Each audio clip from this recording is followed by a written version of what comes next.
This is Terrence Andre Banks with Information Age Financial Solutions, coming to you talking about real estate and the economy.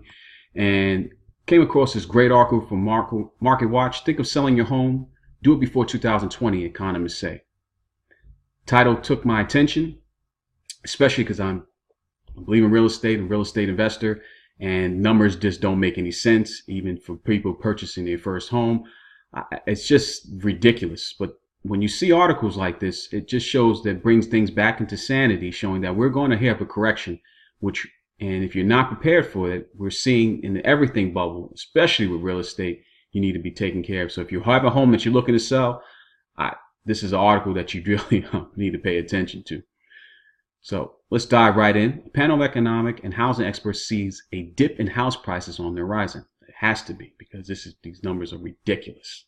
Prospective home buyers these days are probably feeling pressure locking a deal quickly, giving skyrocketing home prices across most of the country. But those who wait a couple of years may be rewarded. So true. I'll put in a link in the description so you can take a look at this at your leisure, but definitely one to look into. Real estate website Zillow and research firm Pulseonomics surveyed more than 100 real estate experts and economists, and roughly half of them predicted that the next recession will begin sometime in 2020. Okay. You're hearing this right now. Most likely in the first quarter. That's actually later than the panel's previous prediction of late 2019.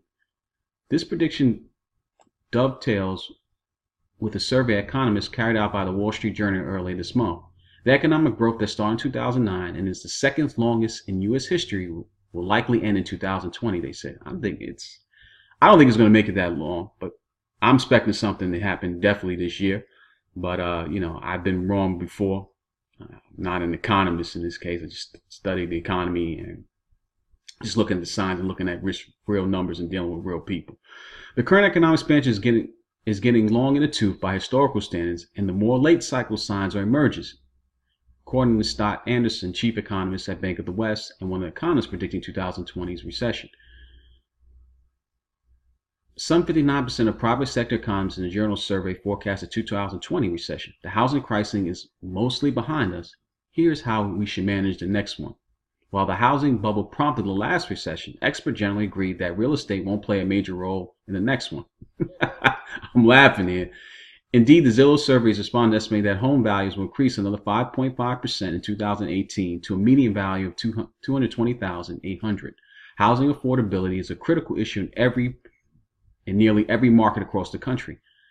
I don't know how sometimes when they say these different things, and it's just that houses depend on people having jobs and having the income to support it. If you continually pricing this up in income, I did an article before about the new middle class income.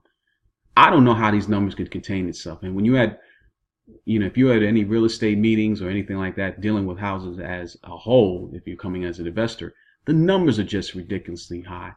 And they're still flying off the market, but that's the first sign, like 2008 didn't exist. So that's the kind of atmosphere and economic atmosphere, especially for real estate, that we're experiencing here. Everything continues to go up, and no one's questioning that. How is this going to maintain it? Instead, the experts predicted that monetary policy would be the deciding factor this time around. And particularly, they argued the Federal Reserve could prompt slower growth if it raises short-term interest rates too quickly.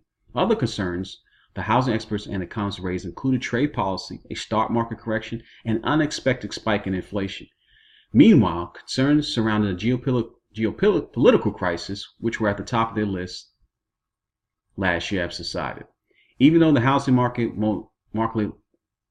likely won't be the cause of the next recession, an economic downturn will still have an impact on real estate.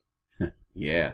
Anytime there are widespread job losses, particularly if these job losses are protracted, the housing market softens. Even if the housing market isn't the central cause or most prominent casualty of the downturn, Tenders said, the spillover to the housing market will depend on the depth, length, and severity of the next recession. And if some parts of the country feel the impact worse than others, some localized regional housing markets could see deeper effects. Previously, the panel predicted that an oncoming recession would have a moderate impact on the housing market, with real estate values in cities such as San Francisco, Miami, Los Angeles, New York, San Diego, and Seattle likely be the most affected. All of that. That's true. Those are places that are going to get hit first. But if you're in any town these days, most of them, I should say a large percentage of them, are functioning from higher valuations for real estate, and it really is not keeping up with the cost of living as well as the employment situation. So there you hear it, folks. Real estate crashes, give or take, is going to happen very soon in the next year or two. If you're going to sell a house, you may want to look into this article. If this video has been any value to you, please subscribe, leave some comments. Until my next video, I'm out.